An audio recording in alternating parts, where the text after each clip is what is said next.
My daughter destroyed evidence for a murder case, and I've never been prouder. My 23-year-old daughter Ivy got arrested for breaking into the police precinct and burning evidence for the Richardson murder trial that was supposed to start the next day. The detective's voice was shaking with rage when he called me at 2 in the morning while I was dead asleep in bed. Your daughter just destroyed 6 months of work and ruined the biggest murder case this city has seen in a decade, and we have her on camera pouring gasoline on evidence boxes in our secure storage room before lighting them on fire.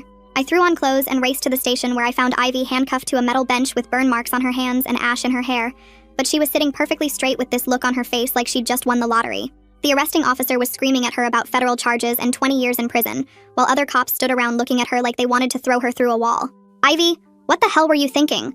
I asked, kneeling in front of her while the detective paced behind me, rattling off charges including breaking and entering, destruction of property, obstruction of justice, and arson. She looked at me with those sharp brown eyes she got from her father and spoke loud enough for everyone to hear. The evidence was fake and everyone here knows it. The detective stopped pacing and turned toward her slowly. You don't know what you're talking about. You're not a cop. You're just some girl whose husband works here. My husband came home crying last night because he couldn't understand why nothing about this case made sense, Ivy said calmly while the detective's face turned red. The blood on the knife was dripped on after it was already in the evidence bag because the pattern shows it fell straight down, not at an angle like it would during a stabbing. I felt my stomach drop because an innocent man had been sitting in jail for 5 months waiting for tomorrow's trial. The other officers in the room were starting to shift uncomfortably and exchange glances.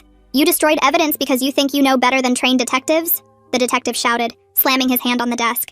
That evidence was going to convict a killer tomorrow.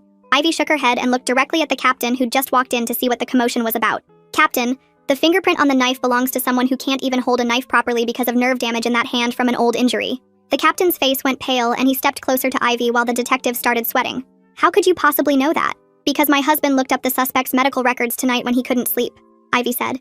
And then she turned back to the detective. But that's not why I burned the evidence. Everyone in the room went silent and I could hear my heart pounding in my chest as Ivy continued in that same eerily calm voice. I burned it because when I broke into this building tonight, I went to your office first and found something interesting. The detective lunged at Ivy, but 2 other officers grabbed him while he screamed that she was lying, that she had no right to be in his office, but Ivy just kept talking. You had the real evidence hidden in your desk showing who actually killed Richardson, and you've been getting paid $50,000 a month to frame the wrong person.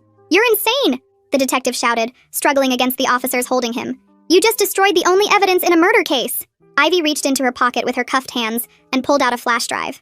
This has photos of everything I found in your desk, including the burner phone with texts about payment for framing an innocent man, plus the real forensics report you tried to hide. The captain grabbed the flash drive while the detective went from red to white and started babbling about how this was illegal, how she'd broken into his office, but other officers were already backing away from him like he had the plague.